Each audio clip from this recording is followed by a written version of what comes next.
बिस्मिल्लाहिर्रहमानिर्रहीम अस्सलाम वालेकुम। Welcome to my channel BSc botany. आज का हमारा टॉपिक है एंथोसिरस, जो कि डिवीजन ब्रायोफाइटा से ताल्लुक़ रखता है। इसकी क्लास होती है एंथेरोप्सिडा, फैमिली इसकी होती है एंथेरोसिरेटी और इसका जीनस जो होता है वो होता है एंथोसिरस। जो इसकी क्लासिफिकेशन थी, आगे हम इसकी देखते हैं। इसकी अक्रंस क्या होती है। कॉमनली इसको हॉर्नवर्ड्स बोलते हैं, यानी इसका मतलब है कि ये दिखने में हॉर्न्स की तरह का नज़र आता है। जो सींग नुमा स्ट्रक्चर्स होते हैं, अगर हम इसके स्पोरोफाइट स्ट्रक्चर को देखें तो ये हमें हॉर्न्स की तरह की नज़र आती है। इसको इसलिए हम कह देते हैं हॉर्नवर्ड्स। ये मॉइस्ट और शेडी प्लेसेस पर ज़्यादा होता है। ऑब्वियसली जो ब्रायोफाइट्स होती हैं वो हमेशा मॉइस्ट एंड शेडी प्लेसेस के ऊपर ही प्रेजेंट होते हैं। और इसके अलावा क्रेविक्स ऑफ रॉक्स जो होती हैं वहाँ पर ये ज़्यादा होती हैं, यानी जो चट्टानों की दरारें वगैरह होती हैं उनके दरमियान ये पाए जाते हैं। तकरीबन इसकी 200 स्पीशीज़ जो हैं वो अब तक डिस्कवर हुई हैं और ये ज़्यादातर वेस्टर्न हिमालय जो एरिया होता है वहाँ पर ये ज़्यादा पाए जाते हैं। और बुलंदी तकरीबन 6000 to 8000 फीट की जो बुलंदी होती है, इतनी बुलंदी पर ये पाए जाते हैं। वैसे तो 200 स्पीशीज़ हैं, लेकिन पाकिस्तान में 3 स्पीशीज़ ज़्यादा देखने में आई हैं। एक होती है एंथोसिरस हिमालयेंसिस, एंथोसिरस चैम्बेंसिस और एंथोसिरस इरेक्टस। ये 3 स्पीशीज़ पाकिस्तान में ज़्यादा पाई जाती हैं। नेक्स्ट इसका है वेजिटेटिव मॉर्फोलॉजी, यानी इसका बॉडी का स्ट्रक्चर हमें दिखने में नज़र किस तरह का आता है। तो इसकी बॉडी के अंदर 2 ही मेन चीज़ें होती हैं। एक होता है गैमेटोफाइट, जो कि नीचे की तरफ प्रेजेंट होता है, और ऊपर की तरफ जो है ये स्पोरोफाइट का स्ट्रक्चर मौजूद होता है, जो कि हॉर्न्स की तरह हमें नज़र आता है। बॉडी इसकी थैलस होती है, थैलस लाइक, यानी कि डिफ्रेंशिएशन कोई भी रूट्स शूट इस तरह का कोई सिस्टम प्रेजेंट नहीं होता। बॉडी तमाम की तमाम थैलस लाइक ही होती है। और इसका थैलस जो होता है वो स्मॉल होता है, डार्क ग्रीन कलर का होता है, प्रोस्टेट होता है और रोजेट लाइक होता है। प्रोस्टेट का मतलब होता है कि ज़मीन के साथ साथ फैलना, ठीक है, किसी सबस्ट्रेटम के साथ साथ ऊपर लग जाते हैं, वहाँ पे चिपक जाते हैं। और रोजेट का मतलब होता है कि रोज़ लाइक अपीयरेंस बनाना, जैसे रोज़ जो है उसकी पत्तियाँ चारों तरफ को फैलती हैं, तो इसका जो थैलस होता है वो भी इस तरह चारों तरफ को फैल जाता है। ये डाइकोट मोस्टली ब्रांच होता है, यानी कि एक ब्रांच आगे जाके 2 लोब बना लेती है, ठीक है। हर ब्रांच के आगे 2 लोब बनते हैं, इसको हम कहते हैं डाइकोटमोस सिस्टम। इसका थैलस बहुत ज़्यादा स्मूथ होता है और वेलवेटी अपीयरेंस देता है अगर हम इसको हाथ से टच करें। और इसके अंदर रिजिस प्रेजेंट होती हैं और स्पाइंस, यानी कांटों की तरह के स्ट्रक्चर भी इसके थैलस के ऊपर प्रेजेंट होते हैं। और इसके जो राइजॉइड हैं वो भी इसके ऊपर प्रेजेंट होते हैं। और राइजॉइड जो होता है ये इसके अंदर यूनिसेलुलर टाइप का होता है। जैसे हमने रॉयज़ाइड के पीछे 2 टाइप्स पढ़ी थी लास्ट लेक्चर में, कि यूनिसेलुलर एंड मल्टीसेलुलर दोनों टाइप का रॉयज़ाइड इसके ऊपर प्रेजेंट होगा। लेकिन ब्रायोफाइट की जो एंथोसिरस क्लास होती है उसके अंदर यूनिसेलुलर रॉयज़ाइड ही प्रेजेंट होते हैं, जो कि इसकी वेंट्रल साइड पर होते हैं। एक है इसकी जो ऊपर वाली सरफेस, इसको हम डॉर्सल साइड कहते हैं, और एक बिल्कुल नीचे वाली जो सरफेस है उसको हम वेंट्रल साइड बोलते हैं। तो रॉयज़ाइड वेंट्रल साइड पर मौजूद होंगे। नेक्स्ट है इसकी इंटरनल स्ट्रक्चर ऑफ थैलस। अगर हम देखें तो इसके अंदर कोई इंटरनल डिफ्रेंशिएशन नहीं होती। बॉडी थैलस लाइक है, तो थैलस के अंदर कोई भी कोलन कायमा, सेक्लेरन कायमा, जाइलम, फ्लोएम इस तरह की कोई चीज़ उसके पास प्रेजेंट नहीं होती। तो इसकी बॉडी सिर्फ और सिर्फ एक सेल से मिलकर बनती है, जिसका नाम है पेरन कायमा सेल, ठीक है। तो ये जो हमें सारे सेल्स नज़र आ रहे हैं, ये अपर एपिडर्मिस में, लोअर में या दरमियान में कहीं भी, ये सारे के सारे पेरन कायमा के सेल हैं। और हर पेरन कायमा सेल के अंदर एक एक क्लोरोप्लास्ट मौजूद होता है, जो कि फोटोसिंथेसिस में इसकी हेल्प करता है।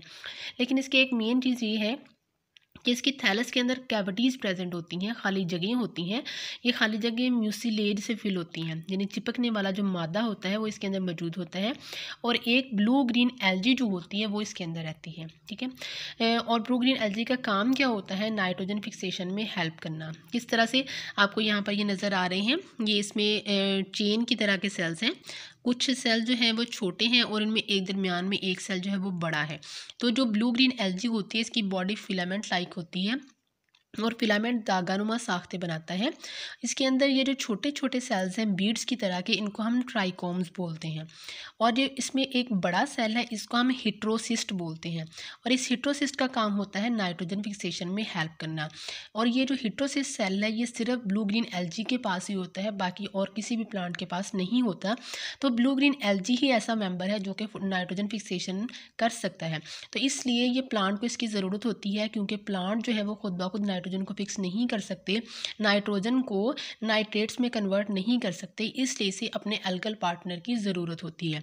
तो इन रिटर्न एलजी इससे क्या लेगा, एलजी से प्रोटेक्शन लेगा, इससे रहने की जगह लेगा। तो ये जो दोनों मिलकर एसोसिएशन बनाएंगे इसे हम कहते हैं म्यूचुअलिस्टिक एसोसिएशन। ठीक है, सिंपल क्या है कि एलजी जो है, ये जो एंथोसिरस है उसकी दरमियान कैविटीज़ होती हैं इसमें थैलस में, और थैलस के अंदर जो है वो एलजी रहती है। एलजी इसको नाइट्रोजन फिक्सेशन करके देती है, नाइट्रोजन फिक्स करके देती है, और इन रिटर्न वो इससे क्या लेती है, रहने की जगह लेती है। क्योंकि ब्रू ग्रीन एलजी खुद भी फोटोसिंथेसिस कर सकता है, इसलिए इसको खुराक लेने की ज़रूरत नहीं होती।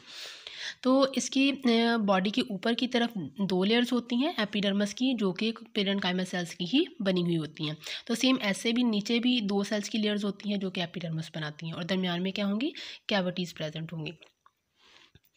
उसके बाद ग्रोथ, थैलस की जो ग्रोथ होती है वो बाज़ औक़ात तो एक सिंगल सेल ही पूरी की पूरी बॉडी बना देता है, बाज़ औक़ात बॉडी के ऊपर छोटे छोटे हिस्से बन जाते हैं जो कि आगे डेवलपमेंट करेंगे। यानी फॉर एग्जांपल ये एक सेल है, ये क्या करेगा, आगे नेक्स्ट बहुत सारे सेल्स बनाएगा, फिर ये सेल जो है वो साइडों की तरफ डिफ्रेंशिएट होना शुरू हो जाएंगे और जाके पूरी की पूरी बॉडी डेवलप करेंगे। नेक्स्ट आती है इसकी रिप्रोडक्शन। रिप्रोडक्शन दो तरीक़ों से होती है, एक होती है वेजिटेटिव और दूसरी होती है सेक्सुअल। तो वेजिटेटिव रिप्रोडक्शन जो है वो 3 तरीक़ों से होगी। पहला है डेथ एंड डिके, दूसरा है ट्यूबर, तीसरा है गैमी। डेथ एंड डिके का मतलब क्या है कि अगर पूरी की पूरी बॉडी किसी वजह से, किसी हार्श इन्वायरमेंट की वजह से डेड हो जाए, तो उसका कोई एक आध पोर्शन जो बचा हुआ है वो पूरी की पूरी दोबारा से गैमेटोफाइट को डेवलप कर सकता है। और इसी तरह से ट्यूबर्स होते हैं। ट्यूबर्स है, ये थैलस है। थैलस क्या करता है, थैलस के एक पोर्शन पे क्या होता है, खुराक रिजर्व होना शुरू हो जाती है। ठीक है, यानी कि ये अपने खुराक को यहाँ पर स्टोर करना शुरू कर देते हैं। तो ये हिस्से क्या कहलाएंगे, ट्यूबर कहलाएंगे। ठीक है, यानी फूले हुए स्वेलन पोर्शन ट्यूबर कहलाएंगे। अगर ये पूरी की पूरी बॉडी यहाँ से डेड हो जाती है, ख़त्म हो जाती है, तो ये जो ट्यूबर वाला पोर्शन होगा ये न्यू गैमेटोफाइट दोबारा से डेवलप कर देगा। ठीक है, थर्ड वन है गैमी कप। गैमी कप हमने लास्ट लेक्चर में पढ़ा था कि जो गैमेटोफाइट होता है इसके ऊपर, ये गैमेटोफाइट है, गैमेटोफाइट के ऊपर इस तरह से कप लाइक स्ट्रक्चर मौजूद होते हैं। ठीक है, और ये कप जो है जब ये बारिश के कतरे वगैरह इसके ऊपर पड़ते हैं, स्प्लैशेस पड़ती हैं, तो ये गैमी जो कप जो होते हैं यहाँ से सेपरेट हो जाते हैं। जहाँ पर ये जाके गिरेंगे वहाँ पर ये न्यू गैमेटोफाइट की बॉडी डिवेल्प कर देंगे। नेक्स्ट हम देखेंगे इसकी sexual reproduction. Sexual reproduction monoecious and dioecious दोनों होती है। मोनोशियस का मतलब है कि मेल एंड फीमेल जो दोनों स्ट्रक्चर हैं वो एक ही पौधे के ऊपर मौजूद होंगे, और डायोशियस का मतलब है कि मेल का प्लांट अलग होगा और फीमेल प्लांट जो है वो अलग होगा। इसमें जो है मेल स्मॉलर होता है देन द फीमेल, और मेल स्ट्रक्चर जिसे हम एंथ्रीडिया कहते हैं ये पहले डिवेल्प हो जाता है, और आर्चिगोनिया बाद में डिवेल्प होता है जो कि फीमेल स्ट्रक्चर है। और ये जो सेक्स ऑर्गन होते हैं इसके, ये थैलस के अंदर इम्बेडेड होते हैं, यानी जो थैलस लाइक बॉडी है गैमेटोफाइट की उसके अंदर इम्बेडेड होंगे। तो ये डिवेल्प कैसे होते हैं, ये जो हमने पढ़ा था कि इसकी बॉडी डाइकोटमोस होती है, 2 ब्रांचेस बनाती है। तो इन ब्रांचेस से ऊपर की तरफ एक स्टॉक निकलती है, और उस स्टॉक के ऊपर जाके एंथ्रीडोफोर, एंथ्रीडोफोर का मतलब है इसने जाके मेल स्ट्रक्चर बनाना है, और इस तरह का सेम एक आर्चिगोनियोफोर बनता है जो कि फीमेल स्ट्रक्चर होता है। तो इस तरह से बॉडी के ऊपर एंथ्रीडियोफोर और आर्चिगोनियोफोर लगते हैं जहाँ पर स्पर्म सेल और एग सेल डिवेल्प होते हैं। तो पहले हम देखेंगे जी एंथ्रीडिया किस तरह से डिवेल्प होता है। एंथ्रीडिया के स्ट्रक्चर कहाँ पर होते हैं, थैलस के अंदर होते हैं, और तकरीबन कितने होंगे, 2 से 4 होंगे जिन्होंने आगे डिवेल्प होकर पूरे का पूरा एंथ्रीडिया स्ट्रक्चर डिवेल्प करना है। ये डबल लेयर से कवर होते हैं, यानी कि जैसे हमारे पास ये एक थैलस है, ये थैलस है, थैलस के अंदर यहाँ पर एक सेल है और इसको यहाँ से ऊपर से कवर किया हुआ होता है। ठीक है, तकरीबन 2 से 4 सेल इकट्ठे यहाँ पे पड़े होंगे और इनको ऊपर से कवर किया हुआ होगा। ठीक है, और ये मल्टी सेलुलर स्टॉक के ऊपर लगते हैं, ये वाली जो ये स्टॉक है, ठीक है, इसके ऊपर ये आगे जाके लगेंगे। अगर हम एक इनमें से एक एंथ्रीडिया को देखें तो उसकी शेप क्या होती है, ग्लोब्यूल्स होती है, यानी कि सर्कुलर राउंड होती है। और इसके अंदर जो स्पर्म सेल प्रोड्यूस होंगे, एंथ्रीडिया डेवलप होंगे, वो क्या होंगे, बाई फ्लैजिलेट होंगे। ये हमारे पास एक स्पर्म सेल है और स्पर्म के ऊपर क्या लगे हुए हैं, 2 फ्लैजिला लगे हुए हैं जो इसको मूव करने में वाटर के ज़रिए से उसकी हेल्प करते हैं। नेक्स्ट आती है इसकी डिवेलपमेंट। डेवलपमेंट हम देखेंगे, यहाँ से हम देखेंगे कि एक सेल है, यहाँ से इसने डिवाइड करना शुरू कर दिया। कैसे? ये एंथ्रीडिया, ये गैमेटोफोर है, गैमेटोफाइट है, और इसके ऊपर ये है एंथ्रीडियल अनिशियल, यानी जिसने एंथ्रीडिया बनाना है, और ये है आर्चिगोनियन अलिशियल, जिसने आगे जाके फीमेल स्ट्रक्चर बनाना है। तो हम यहाँ पर एंथ्रीडियम पढ़ रहे हैं, तो हम सिर्फ एंथ्रीडियल अनिशियल को लेंगे। तो ये जो एक सेल यहाँ पर आपको नज़र आ रहा है, ये क्या है? इसका नाम है सुपरफिशियल सेल। ठीक है, यानी जिसने आगे जाके पूरी की पूरे स्ट्रक्चर डेवलप करने हैं। तो सुपरफिशियल सेल जो है, इसके अंदर ट्रांसफर डिवीजन होगी, इस तरह से ट्रांसफर डिवीजन होगी, और दो सेल बन जाएंगे। ऊपर वाला सेल आउटर सेल और नीचे वाला इनर सेल कहलाएगा। और इनके दरमियान में यहाँ पर स्पेस बन जाती है, और स्पेस को म्यूसिलेज कवर कर लेता है। म्यूसिलेज चिपकने वाला मादा जो होता है वो यहाँ पर फिल अप हो जाता है। ठीक है, तो उसके बाद क्या होगा? ये जो आउटर सेल है, इसने क्या करना है? इनलार्ज हो जाना है, और ऊपर की तरफ एक रूफ लाइक छतनुमा स्ट्रक्चर जो है वो डेवलप कर देना है। अब बचा क्या? पीछे इनर सेल बच गया है। अब बाकी सारा काम इसका है। अब क्या करेगा? एंथ्रीडियल अनिशियल जो होगा, ये ऐसे वर्टिकल डिवीजन करेगा। ठीक है, लंबाई के रूप में डिवीजन करेगा, और तकरीबन 3 से 4 सेल इस तरह से बना लेगा।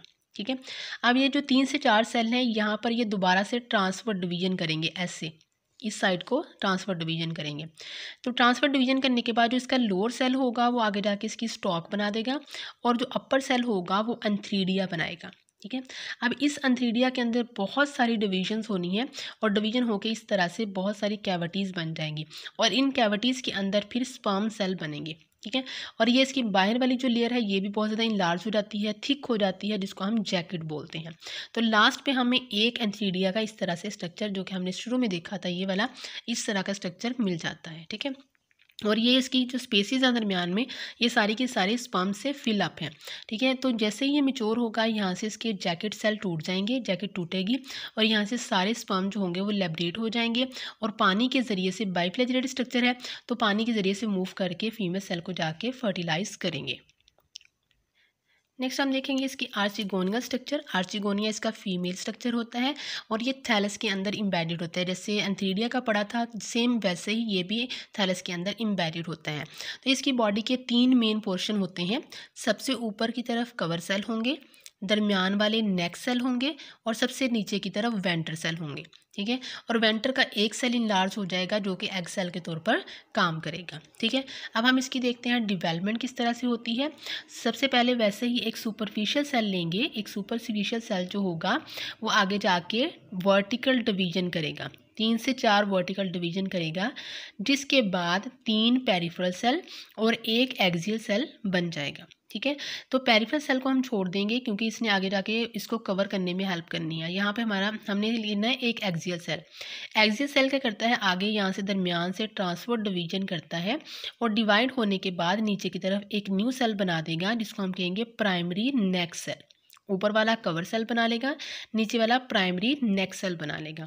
प्राइमरी नेक सेल फिर नीचे की तरफ ट्रांसफर डिवीजन करके एक और सेल बनाएगा, जिसे हम बोलेंगे प्राइमरी वेंटर सेल। ठीक है, अब 3 मेन सेल जो हमने शुरू में पढ़े थे, वो सारे हमारे पास आ चुके हैं, cover cell, neck cell and venter cell. अब इन्होंने क्या करना है? अपनी ग्रोथ करनी है, और ग्रोथ करके एक प्रॉपर फीमेल स्ट्रक्चर जो है वो डिवेल्प करना है। ठीक है, तो सारे सेल आपस में सारे डिवाइड होने शुरू हो जाएंगे, और प्रॉपर स्ट्रक्चर डिवेल्प करेंगे। कवर सेल 4 बनेंगे, हमेशा कवर सेल 4 होते हैं। नीचे की तरफ इसकी नेक भी इनलार्ज हो जाएगी, और वेंटर सेल भी बन जाएंगे, और वेंटर में से एक सेल मिच्योर होकर क्या बना देगा? एग सेल बना देगा। तो जैसे ही फीमेल सेल मैच्योर होगा, तो फीमेल सेल क्या करेगा? यहाँ से दरमियान से रैप्चर होना, इसके सेल डिस्ट्रॉय होना शुरू हो जाएंगे, और दरमियान में स्पेस बन जाएगी, कैविटी बन जाएगी, और ये कैविटी फिर स्पर्म सेल को हेल्प करेगी मूव करने में। यहाँ से स्पर्म सेल इंटर होगा, और इंटर होकर आके फीमेल सेल को फर्टिलाइज करेगा, और फर्टिलाइजेशन के बाद ओस्पोर जो होता है, ओस्फियर सेल जो होता है, वो कन्वर्ट हो जाता है ओस्पोर में, जिसे हम जाइगोट भी बोलते हैं। ठीक है, तो अभी हमने जो आर्चिगोनिया एंड एंथ्रीडिया पढ़ा, ये दोनों के दोनों हिप्लॉइड सेल थे। तो जैसे इनकी फर्टिलाइजेशन हो जाती है, तो फर्टिलाइजेशन के बाद ये ओस्पोर जो होता है वो क्या हो जाता है? डिप्लॉयड हो जाता है। फिर ये आगे एम्ब्रियो बनाएगा, और एम्ब्रियो से नेक्स्ट जनरेशन प्रोड्यूस होगी, जिसका नाम है स्पोरोफाइट जनरेशन।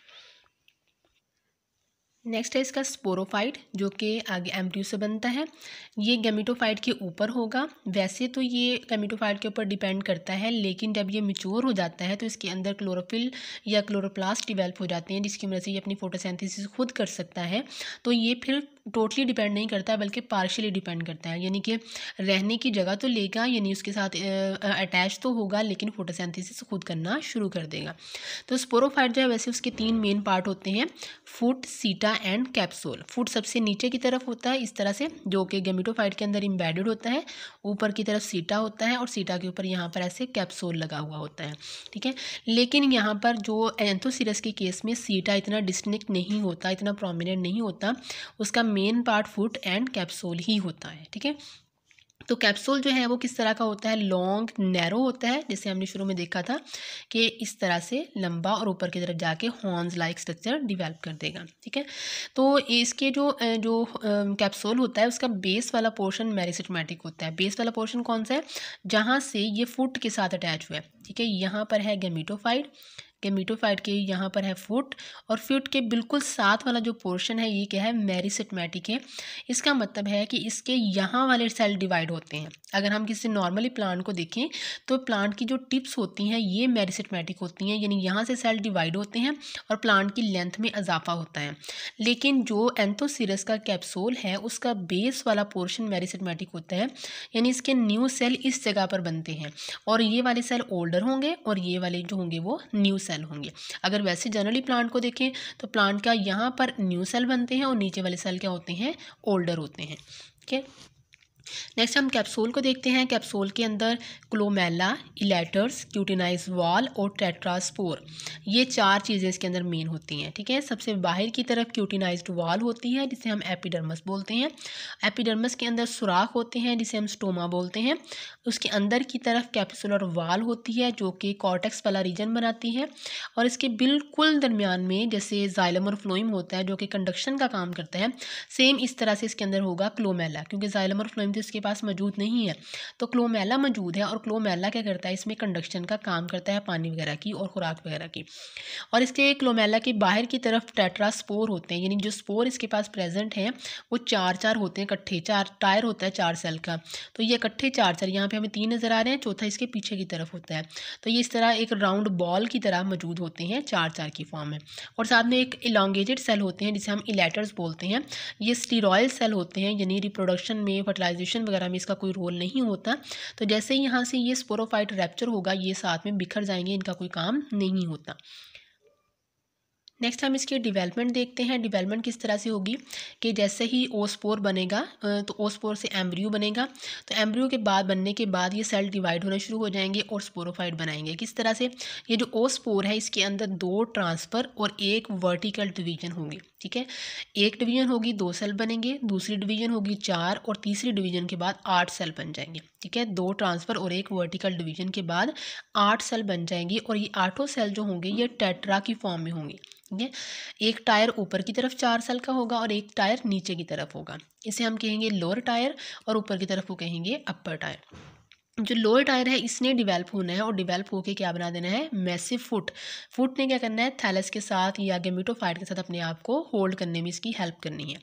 अब नीचे वाले ने फुट बना दिया है और ऊपर वाला सेल हमारे पास बचा है, इसने क्या करना है, इसने भी इस तरह से डिवाइड सेल्स की लेयर्स बनानी शुरू कर देनी है। पहले ये 2 लेयर्स बनाता है, एक इनर लेयर होती है और एक आउटर लेयर होती है।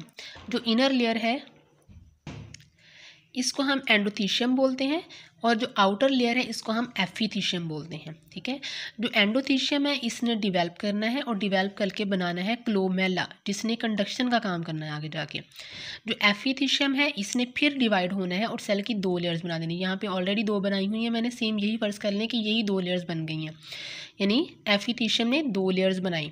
जो बाहर वाली लेयर है ये क्या करेगी, जैकेट बनाएगी, जैसे क्यूटिनाइज्ड वॉल थी, ठीक है। यानी बाहर की तरफ एपिडर्मस, जैकेट के बोल सकते हैं आपको आप उसे, वो बनाएगी। और जो इनर लेयर होगी इसको हम बोलेंगे आर्चिस्पोरियम, जिसने आगे जाके स्पोर्स बनाने हैं, ठीक है। अब इसने नेक्स्ट डिवेल्प होना है और जैकेट बना देनी है, और आर्चिस्पोरियम ने क्या करना है, स्पोर्स मदर सेल बनाने हैं, ठीक है। डिवाइड होना है और स्पोर्स मदर सेल बनाने हैं। 2 तरह के सेल बनाएंगी, कुछ सेल इसमें से लार्ज होंगे और कुछ सेल इसमें से स्मॉल होंगे। जो लार्ज सेल हैं वो स्पोर मदर सेल होंगे, और जो स्मॉल सेल होंगे इनको हम इलेटर्स बोलेंगे, ठीक है। जो लार्ज स्पोर मदर सेल है इसके अंदर क्या होगी, मियोसिस, और मियोसिस होके क्या बन जाएंगे, स्पोर्स बन जाएंगे, और मियोसिस के नतीजे में हमेशा 4 सेल बनते हैं जिसे हम टेट्राड बोलेंगे। जो इलेटर्स हैं ये एलोंगेट हो जाएंगे और यहाँ पर वैसे ही पड़े रहेंगे। ठीक है, अब स्पोर मदर सेल ने क्या किया है, मियोसिस की है और स्पोर्स बना दिए हैं।